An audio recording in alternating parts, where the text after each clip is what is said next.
அழகான மாலை வேளை. நல்ல பசுமையான புல்களை ஆட்டு மந்தைகள் மேய்ஞ்சிட்டு சாப்பிட்டுட்டு இருந்தது. அந்த மந்தையில் இருந்த ஒரு ஆடு மட்டும் எவ்வளவோ அந்த ஆடு மேய்க்கிறவர் கண்டிச்சும் கேட்காம அடர்ந்த வனப்பகுதிக்குள்ளே போயிடுச்சு. போனதும் அங்கே ஒரு பெரிய குகை இருந்துச்சு. அந்த குகைக்குள்ளேயும் ஒரு ஆர்வத்தில் உள்ளே போயிடுச்சு. போன ஆடு உள்ளே பார்த்துட்டு அமைதியாக வெளியே வந்திருக்கலாம், ஆனால் வரலை.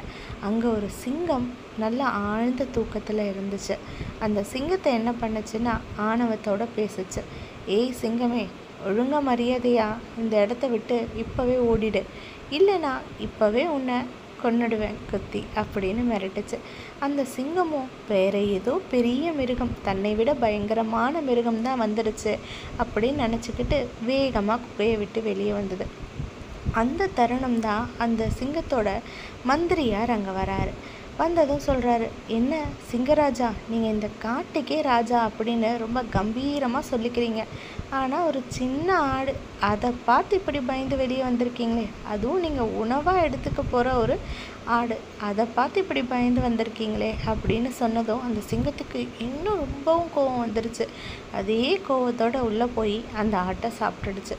இதே மாதிரி தான் நம்மளும் நம்ம வாழ்க்கையில் என்ன பிரச்சனை இருக்குது அப்படிங்கிறத பற்றி, இந்த பிரச்சனை எதனால் வந்தது, இதை எப்படி நம்ம சரி செய்யலான்றதை விட்டுட்டு அடடா பிரச்சனை வந்துடுச்சே அப்படின்னுட்டு அதை பார்க்காம தலை தெரிச்சு ஓடுறோம். இன்னும் சொல்லப்போனால் அதை பார்த்து ஒளிஞ்சிக்கிறோம். இது அதற்கான சரியான தீர்வாக இருக்காது.